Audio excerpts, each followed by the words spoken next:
ಎಲ್ಲರಿಗೂ ನನ್ನ ನಮಸ್ಕಾರ. ಇದೇ ತರ ವಿಡಿಯೋ ಮಾಡ್ತಾ ಇರ್ತೀನಿ ಮುಂದೆ. ಇವೆರಡು ಫಾರಮ್ದು ತಿಳಿಸ್ಕೊಟ್ಟಿದ್ದೀನಿ, ಇನ್ನು ಆ ಫಾರಂ ತಿಳಿಸ್ಕೊಡ್ತೀನಿ. ಬನ್ನಿ ಇವಾಗ ಎಲ್ಲರೂ ಹಿಂಗೆ ಶೇರ್ ಮಾಡಿ, ಕಮೆಂಟ್ ಮಾಡಿ, ಸಬ್ಸ್ಕ್ರೈಬ್ ಮಾಡಿ ಪ್ರತಿಯೊಬ್ಬರಿಗೂ. ನಾನು ಹಿಂಗೆ ಒಳ್ಳೊಳ್ಳೆ ವಿಡಿಯೋಗಳನ್ನ ಮಾಡ್ತಾ ಇರ್ತೀನಿ ನಿಮ್ಗೋಸ್ಕರ. ಬನ್ನಿ ಇವತ್ತಿಂದು ಈ ಫಾರಂ ಗೇಜ್ಗಳು ಮಾಡ್ಸಿದೀನಿ. ಗೇಜ್ ಒಳಗಡೆ ಹಂದಿ ಬಿಟ್ಟಿದೀನಿ. ಇವೆಲ್ಲ ಏನ್ ಹಂದಿ ಅಂದ್ರೆ ಗಬ್ಬಾಗಿದಾವೆ. ಇವು ಕಮ್ಮಿ 10ರಿಂದ 20 ದಿವಸ ಮರಿ ಆಗ್ತವೆ. ಆಗ ಒಳಗಡೆಗೆ ಗೇಜ್ ಒಳಗಡೆ ಹಾಕತೀನಿ ಗಬ್ಬಂದಿಗಳನ್ನ.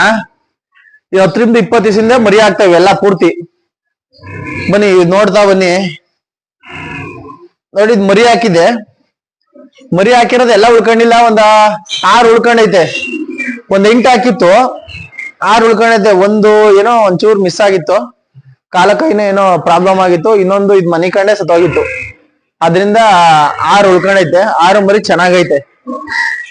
ಬನ್ನಿ, ಇದು ಡುರಾಕೋ. ಇದು ಗಬ್ಬ ಐತೆ. ನೋಡಿ ಇಲ್ಲಿ 2 ಐತೆ, ಇಲ್ಲಿ 2 ಇರೋದು. ಇವು ಗಬ್ಬ ಐತೆ. ಸಪ್ರೇಟ್ ಹಾಕಿರ್ತೀನಿ. ಗಬ್ಬಾಗಿರೋವೆಲ್ಲ ಪೂರ್ತಿ ಸಪ್ರೇಟ್ ಹಾಕಿರ್ತೀನಿ. ಇವೆಲ್ಲ ಗಬ್ಬಾಗಿರೋ ಹಂದಿಗಳು. ನೋಡಿ ಇಲ್ಲಿ ಇದು ಒಂದೇ ತಾಯಿ 9 ಮರಿ. ಎಷ್ಟು ಚೆನ್ನಾಗಿ ಉಳ್ದಿದೆ ನೋಡಿ. ಇವೆಲ್ಲ ಒಂದೇ ತಾಯಿ 9 ಮರಿ ಉಳ್ದಿರೋದು.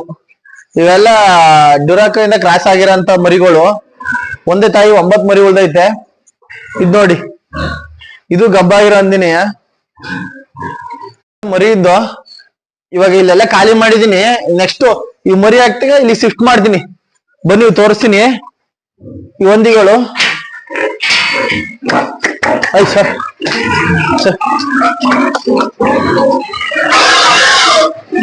ಇವೆಲ್ಲ ಕ್ರಾಸಿಗೆ ಬಿಟ್ಟಿರೋಂತ ಹಂದಿಗಳು. ಇವು ಪೂರ್ತಿ ಕ್ರಾಸಿಗೆ ಬಿಟ್ಟಿರೋಂತ ಹಂದಿಗಳು. ನೋಡಿ ಇದು ಗಂಡು, ಇದು ಇವತ್ತು ಕ್ರಾಸಿಗೆ ಬಿಟ್ಟಿರೋಂಥದ್ದು. ಇದು ಇವೆಲ್ಲ ನೋಡಿ ಇವತ್ತು ಕ್ರಾಸಿಗೆ ಬಿಟ್ಟಿರೋಂತ ಹಂದಿಗಳು ಇವು. ಇದೇ ಗಂಡು. ನೀವು ಕ್ರಾಸಿಗೆ ಬಿಡ್ಬೇಕಾದ್ರೆ ಏನ್ ಮಾಡ್ಬೇಕು ಅಂದ್ರೆ, ತಾಯಿ ಹಾಲು ಕುಡಿಯೋದ್ ಬಿಡ್ಸಿ 1 ವಾರ ಆಗಿರ್ಬೇಕು. ತಾಯಿ ಹಾಲು ಕುಡಿಯೋದ್ ಬಿಡ್ಸಿ 1 ವಾರ ಆಗಿರ್ಬೇಕು. ಇಲ್ಲಾಂದ್ರೆ ಈ ತರ ಕೆತ್ಲು ಕಟ್ಕೊಳುತ್ತೆ. 1 ವಾರ ಆಗಿಲ್ದವ್ರು ಇವತ್ತೇ ತಾಯಿ ಹಾಲು ಕುಡಿಯೋದ್ ಬಿಡ್ಸಿ ಮತ್ತೆ ಕ್ರಾಸಿಗೆ ಬಿಟ್ರೆ ಈ ತರ ಕೆತ್ಲು ಕಟ್ಕೊಳುತ್ತೆ. ಆ ತರ ಕೆತ್ಲು ಕಟ್ಕೋಬಾರ್ದು. ಅಂದ್ರೆ 1 ವಾರ. ನೋಡಿ ಮಿಕ್ಕಿದೆಲ್ಲ ಇದು ಕೆತ್ಲೆಲ್ಲ ಸೀದೋಗೈತೆ ಪೂರ್ತಿ. ಅವ್ ನೋಡಿ ಅವೆಲ್ಲ ಕೆತ್ಲೆಲ್ಲ ಸೀದೋಗಿದಾವ. ಅವು ಆ ತರ ಸೀದೋಗಿರ್ಬೇಕು.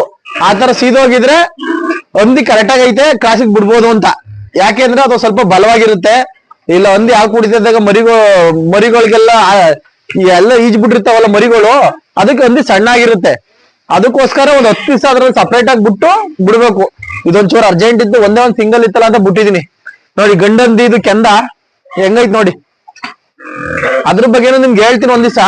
ಯಾವ ತರ ಏನು ಅಂತ ಅದನ್ನ ಹೇಳ್ತೀನಿ. ಗಂಡಂದಿನ ಯಾವ ತರ ಆಯ್ಕೆ ಮಾಡ್ಬೇಕು, ಅದ್ ಗಂಡಂದಿ ಯಾವ ತರ ಇರ್ಬೇಕು, ಅದ್ರ ಕಾಲ್ ಯಾವ ತರ ಇರ್ಬೇಕು, ಕೈ ಯಾವ ತರ ಇರ್ಬೇಕು, ಫ್ರಂಟ್ ಎಲ್ಲ ಈ ಶೇಪ್ ಎಲ್ಲ ಯಾವ ತರ ಇರ್ಬೇಕು, ಆಮೇಲೆ ಈ ಬೀಜ ಎಲ್ಲ ಎಷ್ಟ್ ದಪ್ಪ ಇರ್ಬೇಕು, ಎಷ್ಟು ಉದ್ದ ಇರ್ಬೇಕು ಹಂದಿ, ಆಮೇಲೆ ಕಾಲ್ ನಡಿಗೆ ಯಾವ ತರ ಇರ್ಬೇಕು, ಅದು ಎಲ್ಲ ಹೇಳ್ತೀನಿ ನಿಮ್ಗೆ. ಯಾವ ಜಾತಿ ಆಗಿದ್ರೆ, ಯಾವ ಜಾತಿ ಕ್ರಾಸ್ ಮಾಡಿಸಿದ್ರೆ ಒಳ್ಳೇದು, ಪ್ರತಿಯೊಂದು ಹೇಳ್ಕೊಡ್ತೀನಿ ನಿಮ್ಗೆ. ಈಗ ನೋಡಿ ಈ ತರ ಫುಲ್ ವೀಕ್ ಆದ್ರೆ ಇದು ಫುಲ್ ವೀಕ್ ಆಗಿದೆ. ಇದು ನಡೆಯಕ್ ಆಗಲ್ಲ, ಹಿಂಸೆ ಆಗುತ್ತೆ. ಅದಕ್ಕೆ 10 ದಿವಸ ಬಿಟ್ಟಾದ್ಮೇಲೆ ಬಿಡ್ಬೇಕು ಒಳಗಡೆಗೆ. ಬನ್ನಿ ಈಗ ಆ ಕಡೆ ಕೂಡ ತೋರಿಸ್ಕೊಡ್ತೀನಿ.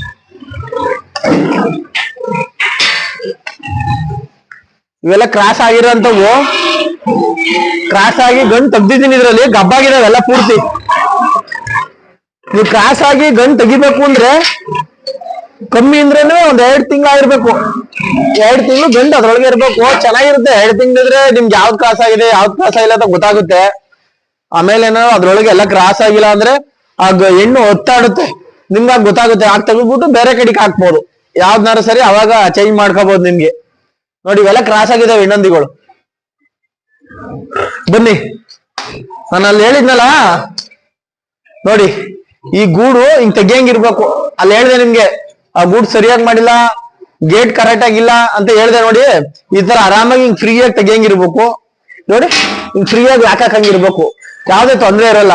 ಆಮೇಲೆ ನೀವು ಗೂಡು ಮಾಡ್ಬೇಕಾದ್ರೆ ಇದನ್ನ ಸಪ್ರೇಟ್ ಆಗಿ ಮಾಡ್ಬೇಕು. ಇದನ್ನ ಸಪ್ರೇಟ್ ಆಗಿ ಪೂರ್ತಿ ಸಪ್ರೇಟ್ ಆಗಿ ಮಾಡ್ಬೇಕು. ಅದನ್ನ ಅದು ಮರಿ ಒಳಗೆ. ಆಮೇಲೆ ಇಲ್ಲಿ ಗಂಡುಗಳು ರೆಸ್ಟಿಗೆ ಹಾಕಂತ ಟೈಮಲ್ಲಿ ಗಂಡುಗಳನ್ನ ರೆಸ್ಟಿಗೆ ಹಾಕಂತ ಜಾಲ್ರಿ 2 ಇವು. ಆ ಕಡೆ ಒಂದು ಈ ಕಡೆ ಒಂದು. ಗಂಡು ಅಂದ್ರೆ ಒಂದೇ ಗೂಡೊಳಗೆ ಬಿಡಕ್ಕಾಗಲ್ಲ, ಸಪ್ರೇಟ್ ಆಗಿ ಬಿಟ್ರೆ ಚಂದ, ಇಲ್ಲಾಂದ್ರೆ ಕಚ್ಚಾಡಿ ಸತ್ತೋಯ್ತವೆ ಗಂಡುಗಳು. ಅದಕ್ಕೆ ಸಪ್ರೇಟ್ ಆಗಿ ಹಾಕಕ್ಕೆ ಅಂತ ಇದೊಂದು ಎರಡು ಮಾಡಿದೀವಿ. ಇದನ್ನ ಸಪ್ರೇಟ್ ಆಗಿ ಹಾಕಕ್ಕೆ ಅಂತ ಗಂಡುಗಳನ್ನ. ಆಮೇಲೆ ಒಂದ್ ಗೂಡಿನ ನೀರು ಸೀದಾ ಬಂದು ಚಿರವಳಿಗೆ ಬಿಡೋಬೇಕು. ಒಂದೇ ಅವಾಗ್ಲೇ ಚಿರವಳಿಗೆ ಬಂದ್ಬಿಡ್ಬೇಕು, ಅದು ಬೇರೆ ಕಡೆಗೆ ಪಾಸ್ ಆಗ್ಬಾರ್ದು. ಆ ಗೂಡೊಳೆಲ್ಲ ಹಂಗ್ ಮಾಡಿಲ್ಲ, ಬೇರೆ ಕಡೆಗೆ ಪಾಸ್ ಹಂಗ್ ಮಾಡಿದೀನಿ. ಅದಕ್ಕೆ ಅಲ್ಲಿ ಕರೆಕ್ಟಾಗಿ ಮಾಡಿಲ್ಲ ಅಂತ ಹೇಳಿ ಇಲ್ಲಿ ಕರೆಕ್ಟಾಗಿ ಮಾಡಿದೀನಿ ನೋಡಿ. ಇಲ್ಲಿ ಒಂದೇ ಚಿರಂಡಿ ಒಳಗೆ ಬಂದ್ ಬಿದೋಗ್ಬೇಕು, ಇದು ಒಳಗೆ ಪೂರ್ತಿ ಬಿದೋಗ್ಬೇಕು. ಆಮೇಲೆ ಈ ಚಿರಂಡಿ ಇಟ್ಟಿದ್ದು ಇದ್ರೊಳಗೆ ನೀರು ಎಲ್ಲ ಆ ಕಡೆಯಿಂದಲೂ ಬಂದ್ ಬೀಳುತ್ತೆ, ಈ ಕಡೆಯಿಂದಲೂ ಒಂದ್ ಬೀಳುತ್ತೆ, ಎಲ್ಲ ಅದ್ರೊಳಗಡೆಗೆ ಹೋಗುತ್ತೆ. ಇದು ಮರಿ ಬಗ್ಗೆ ಹೇಳಿದೀನಿ. ಇವೇ 9 ಮರಿ ಹಾಕಿರೋದು ಅಂತ ಹೇಳಿದೀನಿ. ಕೆಂದ ಮರಿಗಳು ಎಲ್ಲ ಚೆನ್ನಾಗಿದಾವೆ. ಇನ್ನ ನೋಡಿದು ಸುಮ್ನೆ ಈ ಪಕ್ಕದಲ್ಲಿ ಖಾಲಿ ಐತಲ್ಲ ಅಂತ ಇದೊಂದು ಗೂಡ್ ಮಾಡಿದೀನಿ ಸಪ್ರೇಟ್ ಆಗಿ. ಸ್ಟೋರ್ ರೂಮ್ ಪಕ್ಕ ಒಂದು ಗೂಡ್ ಮಾಡಿದೀನಿ ಈ ಸ್ಟೋರ್ ರೂಮ್ ಪಕ್ಕದಲ್ಲಿ.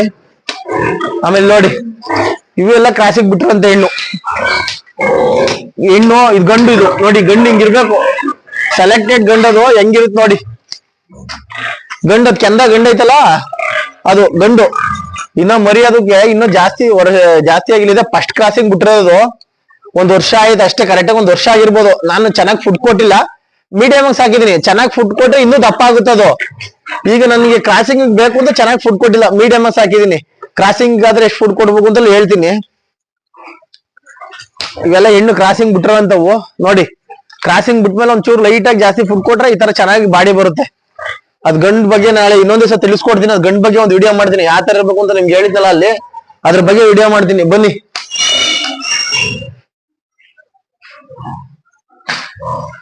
ನೋಡಿ ಇದು ಹೇಳಿದ್ನಲ್ಲ ನಿಮ್ಗೆ, ಕಸ ಬಾಚಕಿಲ್ ಕಸ ಹಾಕೈತೆ ಹಂದಿ ನೋಡಿದ. ಹಿಂಗ್ ಬಾಚಕ ಗುದ್ಲಿ ಈಸಿ, ಯಾವ್ದೇ ರಿಸ್ಕ್ ಕೆಲ್ಸ ಇಲ್ಲ, ಈಸಿ ಹಿಂಗ್ ಬಾಚ ಹಾಕ್ಬಿಟ್ರೆ ಮುಗೀತು. ಹಿಂಗೆ ಹಿಂಗ್ ಮುಗೀತು. ಆಮೇಲೆ ಇಲ್ಲಿ ವರ್ಷಕ್ಕೆ ಈ ತರ ಮಾಡಿದೀನಿ ಬನ್ನಿ ನೋಡಿ. ವರ್ಷಕ್ಕೆ ಈ ತರ ಕೋಲು. ಈಗ ಇಲ್ಲಿ ಗಂಜಾ ಊದಿರುತ್ತೆ, ಅದು ಇದು ಊದಿರುತ್ತೆ, ಅದಕ್ಕೆ ವರ್ಷಕ್ಕೆ ಈ ತರ ಕೋಲ್ ಮಾಡಿದೀನಿ.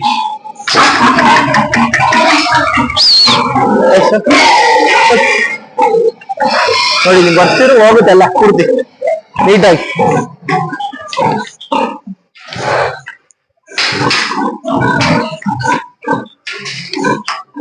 ನೋಡಿ ಹಿಂಗೆ ಈ ತರ ಮಾಡೋದು. ನೀರಾದ್ರೆ ಜಾಸ್ತಿ ಹಿಂಗ್ ಇದ್ ಮಾಡೋದು.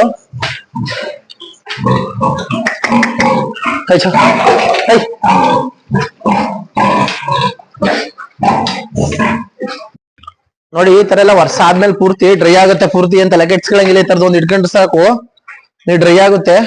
ಬನ್ನಿ ಅಲ್ಲಿ ಮರಿ ತೋರಿಸ್ತೀನಿ ನೋಡಿ. ಇಲ್ಲಿ ನಿಮ್ಗೆ ಅಲ್ಲಿ ಗೂಡ್ ತೋರಿಸ್ತೆ ಅಲ್ವಾ, ಅದು ಸಪ್ರೇಟ್ ಆಗಿ ಗೂಡ್ ತೋರಿಸ್ತೆ ನಿಮ್ಗೊಂದದ. ಅದನ್ನ ಯಾಕೆ ಸಪ್ರೇಟ್ ಆಗಿ ಮಾಡಿದೀನಿ ಅಂದ್ರೆ ಇನ್ನು ಲೈಟ್ ವ್ಯವಸ್ಥೆ ಇರುತ್ತೆ, ನೀವು ಲೈಟ್ ಆರ ಬಿಡ್ಕೋಬಹುದು, ನೀಟಾಗಿ ಹಿಂಗ್ ಮನಿಕೊಳ್ಳುತ್ತೆ. ಇಲ್ಲಾಂದ್ರೆ ಚೀಲ ಹಾಸಿದ್ರೆ ಸಾಕು, ಸಪ್ರೇಟ್ ಆಗಿ ಹಿಂಗ್ ಚೀಲ ಹಾಸಿದ್ರೆ ಮರಿಗಳು ನೀಟಾಗಿ ಮನ್ಕೊಳ್ಳುತ್ತೆ. ಗೂಡಲ್ಲಿ ಸಪ್ರೇಟ್ ಆಗಿ ಇರುತ್ತೆ, ಹಂದಿ ಅದ್ರ ಮೇಲೆ ಮನ್ಗಲ್ಲ. ಹಾಲು ಕುಡ್ದ ತಕ್ಷಣನೇ ಇಲ್ಲಿ ಬಂದ್ ಮನ್ಗುತ್ತೆ, ಹಂದಿಲ್ ಹಾಲು ಕುಡಿಯುತ್ತೆ, ಒಳಕೋಗಿ ಮನಿಕರದೆ, ಯಾವ್ದೇ ತೊಂದರೆ ಇಲ್ಲ. ಬನ್ನಿ ಈ ಚಿರಂಡಿ ಎಲ್ಲ ತೋರಿಸಿದ್ನಲ್ಲ ನಿಮ್ಗೆ, ಗೂಡಿಂದ ಹೊರಗಡೆಗೆ ಬರುತ್ತೆ ಅಂತ. ಇದು ಗೂಡು ರೆಡಿ ಮಾಡಕ್ಕೆ ಅಂತ ಅಲ್ಲಿ ಗುಂಡಿ ಆಗೈತೆ, ಅದಕ್ಕೆ ಖಾಲಿ ಮಾಡಿದೀನಿ ಗೂಡ್ನ. ಅದು ರೆಡಿ ಮಾಡ್ಬಿಟ್ಟು ಒಳಕ್ ಬಿಡ್ತೀನಿ.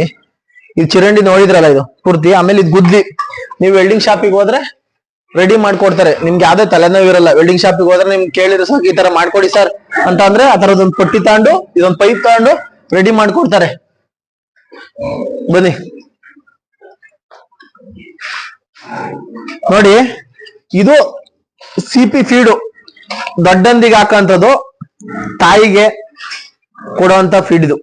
ಅದು 967, ಇದು ತಾಯಿ ಕೊಡುವಂತ ಫೀಡು. ಯಾವ್ದೇ ತೊಂದ್ರೆ ಇಲ್ಲ, ಚೆನ್ನಾಗಿ ಬರುತ್ತೆ, ಒಳ್ಳೆ ಗ್ರೋತ್ ಬರುತ್ತೆ, ಮರಿನೂ ಚೆನ್ನಾಗಿ ಒಳ್ಳೆ ಹಾಲು ಹಿಡಿಯುತ್ತೆ.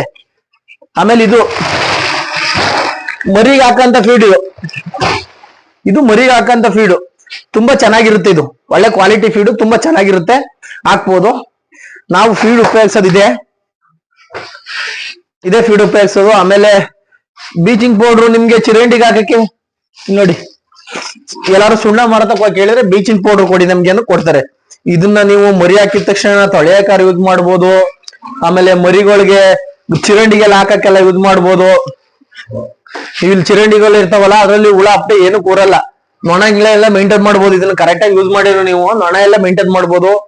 ಏಕ ಚಿರಂಡಿಗೆ ಹಾಕೋದು, ಆಮೇಲೆ ಮರಿ ಒಂದ್ಸತಿ ತೆಗ್ದು ಅಲ್ಲಿ ಗೂಡು ಕಾಲದ ಅಡಿಕೆ ಇದನ್ನ ಹಾಕಿ ವಾಶ್ ಮಾಡೋದು. ಪ್ರತಿ ಒಂದ್ಸಲ ಉಪಯೋಗಿಸಿದ್ರೆ ತುಂಬಾ ಒಳ್ಳೇದು ಇದನ್ನ. ಆಮೇಲೆ ನೀವು ಇದಕ್ಕೆ ಇದು ಉಳಿನ ಔಷಧಿ ಖಾಲಿ ಐತೆ. ಇದು ಸಿರಂಜ್ಗಳು ನಿಮ್ಗೆ ದೊಡ್ಡ ಹಾಸ್ಪಿಟ್ಲ್ ಹೋಗಿ ಕೇಳಿ ಕೆಡ್ತಾರೆ. ದನನ ಹಾಸ್ಪಿಟ್ಲ್ ಹೋಗಿ ಕೇಳಿ, ನಿಮ್ದು ಎಲ್ಲ ಹತ್ರ ಐತೆ ಅಲ್ಲಿ ಹೋಗಿ ದನನ ಹಾಸ್ಪಿಟ್ಲ್ ಕೇಳಿ ನಮಗೆ ಹಿಂಗ್ ಮಂದಿ ಇವೆ ಅಂತ. ಪ್ರತಿಯೊಂದು ಕೊಡ್ತಾರೆ, ಯಾರು ಇಲ್ಲ ಅನ್ನಲ್ಲ, ಕೊಟ್ಟೆ ಕೊಡ್ತಾರೆ ಹೆಚ್ಚು ಕಮ್ಮಿ. ಇದು ಬೂಸ್ಟರ್ ನಾನು ತರಿಸಿರೋದು. ಇದು ಉಳಿನ ಔಷಧಿ ದನ ಹಾಸ್ಪಿಟ್ಲ್ ಕೊಟ್ಟಿರೋದು. ಇದು ಉಳಿನ ಔಷಧಿ ಸಿಗುತ್ತೆ ನಿಮ್ಗೆ ದನ ಹಾಸ್ಪಿಟ್ಲ್ ಹೋಗಿ ಕೇಳಿದ್ರೆ ಇಷ್ಟೊಂದೇ ಐತೆ ಇಷ್ಟ ಐತೆ ಸರ್ ಅಂತ ಬರ್ಸ್ಕೊಂಡ್ರೆ ನಿಮ್ಗೆ ನೆಕ್ಸ್ಟ್ ಟೈಮ್ ಇಂದ ಉಳಿಯ ಔಷಧಿ ಸಿಗುತ್ತೆ, ಎಲ್ಲ ಸಿಗುತ್ತೆ. ಆಮೇಲೆ ನಿಮ್ಗೆ ವ್ಯಾಕ್ಸಿನ್ಗಳು ಸಿಗ್ತವೆ. ದನಿನ ಹಾಸ್ಪಿಟಲ್ ಅಲ್ಲಿ ವ್ಯಾಕ್ಸಿನ್ಗಳು ಸಿಗ್ತವೆ. FMD ಆಗಿರ್ಬೋದು, HS ಆಗಿರ್ಬೋದು, ವ್ಯಾಕ್ಸಿನ್ಗಳು ಸಿಗ್ತವೆ. ಇದು ಉಳಿನ ಔಷಧಿ. ಆಮೇಲೆ ಇನ್ನು ಏನೇನು ಅವೇ ಇದ್ರಲ್ಲಿ ಇಂಜೆಕ್ಷನ್ ಅವು ಇವೆ, ಇವೆಲ್ಲ ಇದ್ರ ಬಗ್ಗೆ ಎಲ್ಲ ನೆಕ್ಸ್ಟ್ ಟೈಮ್ ನಿಮ್ಗೆ ತಿಳಿಸ್ಕೊಡ್ತೀನಿ. ಆಮೇಲೆ ಇದು ನಾವು ಟ್ರೀಟ್ಮೆಂಟ್ ಮಾಡೋ ಸ್ಟ್ಯಾಂಡು, ಇದರಲ್ಲಿ ಇಂಜೆಕ್ಷನ್ಗಳು ಅವೆ, ಮತ್ತೆ ಇನ್ನು ಇವೆಲ್ಲ ಸಿರೆಂಜ್ಗಳು ಅವು ಇವು ಅವೇ. ಆಮೇಲೆ ಇದನ್ನ ಬೇರೆ ಮಕ್ಕಳು ಯಾರು ಏನೇ ಬಂದ್ರು ಮುಟ್ತಂಗೆ ಸಪ್ರೇಟ್ ಆಗಿ ಇಟ್ಕೊಂಡಿದೀವಿ. ಗಲೀಜ್ ಆಗ್ದಂಗೆ ಇದ್ರೊಳಗೆ ಹಾಕೊಳ್ಳೋದು. ಏನೇ ವೇಸ್ಟೇಜ್ ಇದ್ರು ಕಸ ಕೆಮಿಕಲ್ ಏನೇ ಇದ್ರು, ಏನಾರು ಉಳಿದ ಔಷಧಿ ಅದು ಇದು ಏನಾರು ಏನೇ ಬಿದ್ರು ಅದಕ್ಕೆ ವರ್ಷ ಹಾಕ್ತಿವಿ. ಇನ್ನ ಮತ್ತೆ ನೆಕ್ಸ್ಟ್ ಟೈಮ್ ತಿಳಿಸ್ಕೊಡ್ತೀನಿ ನಿಮ್ಗೆ. ಹಿಂಗೆ ಸಬ್ಸ್ಕ್ರೈಬ್ ಮಾಡಿ, ಕಮೆಂಟ್ ಮಾಡಿ, ಶೇರ್ ಮಾಡಿ ಪ್ರತಿಯೊಬ್ಬರಿಗೂ. ನಿಮ್ಗೆ ವಿಡಿಯೋ ಬೇಕು ಅಂದ್ರೆ ಅದ್ರಲ್ಲಿ ಕಮೆಂಟ್ ಬಾಕ್ಸ್ ಅಲ್ಲಿ ನಿಮ್ಗೆ ಏನಾದ್ರು ಪ್ರಾಬ್ಲಮ್ ಇದ್ರೆ ನಂಬರ್ ಹಾಕಿ. ಆಮೇಲೆ ನಿಮ್ಗೆ ಮರಿಗಳು ಬೇಕಾದ್ರೆ ನಂಬರ್ ಹಾಕಿ ಕಮೆಂಟ್ ಬಾಕ್ಸ್ ಅಲ್ಲಿ. ಪ್ರತಿಯೊಂದು ನಾನು ಮಾಡಿ ತೋರಿಸ್ತೀನಿ ನಿಮ್ಗೆ ಏನೇನು ಯಾವ ತರ ಪ್ರಾಬ್ಲಮ್ ಆಗಿದ್ರು ಏನ ಮಾಡೋದು, ಅದಕ್ಕೆ ಆ ಪ್ರಾಬ್ಲಮ್ಗೆ ಏನ್ ಸೊಲ್ಯೂಷನ್ ಅದನ್ನ ನನ್ನ ಕೈಲಾಗಿದ್ದು ನಾನು ತಿಳಿಸ್ಕೊಡಕ್ ಟ್ರೈ ಮಾಡ್ತೀನಿ. ಹಿಂಗೆ ಕಮೆಂಟ್ ಮಾಡಿ, ಸಬ್ಸ್ಕ್ರೈಬ್ ಮಾಡಿ, ಪ್ರತಿಯೊಬ್ಬರಿಗೂ ಶೇರ್ ಮಾಡಿ.